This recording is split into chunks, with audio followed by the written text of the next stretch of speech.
Hello everyone, welcome to Edurself. In this video, I will explain you what are the basic settings that you have to take care on the WordPress dashboard. And also, let's see what things that we have to clear which are really unnecessary.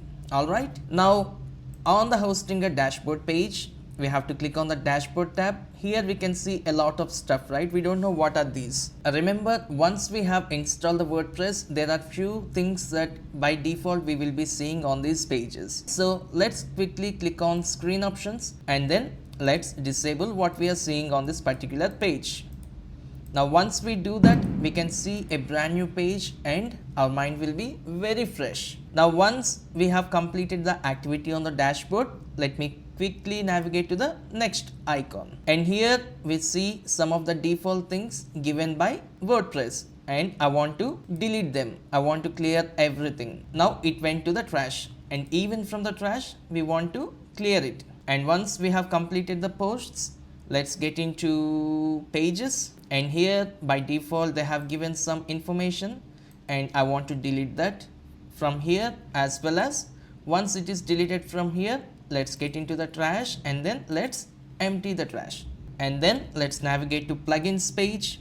By default we can see 3 different plugins, out of which I want to delete the first 2 plugins, Hostinger Easy Onboarding and Hostinger Tools. And before deleting these 2 plugins, we have to deactivate them.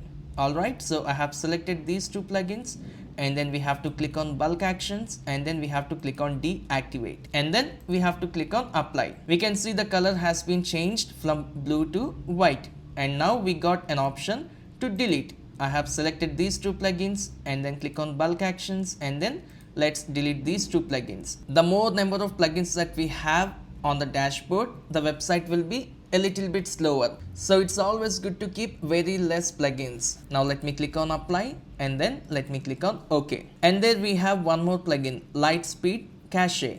And why I did not delete this particular plugin, I will give you a small explanation. So the Lightspeed Cache plugin will increase the performance of the website. The website will run faster and that's the reason I do not want to delete this particular plugin. But always remember, while we are setting up a new website, it is always good to deactivate this particular plugin, and once the website is completed, then we can come here and then we can activate it. The reason behind the deactivation is, if the cache is enabled, whatever the changes that we are making to the website, it will be reflected on the live website little bit slower, and then we feel very bad for that.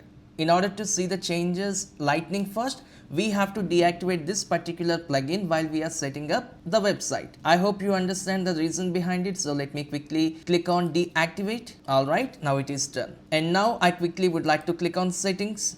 And here I can see the site title clickandcapturestudio.com. I will let you know what exactly it is. So let me take the copy of site title and then let me open a new tab and let me open clickandcapturestudio.com. Alright, so the site title will be displayed on the tab clickandcapturestudio.com, and here I do not want the site title to be .com. I want it to be the name of the business, Click and Capture Studio. And then I want to come back to the first page and then let me start typing the name of the business, which will look very good. And then once I have entered it, let me scroll down a little bit down and let me click on save changes. So come back to the second tab, do a quick page refresh. I can see the name has been updated to Click and Capture Studio. Now coming back to the first page, we do have a tagline. So whatever the tagline that we give here will be reflected right next to the site title. So I quickly would like to give maybe weddings, model, and then product photography.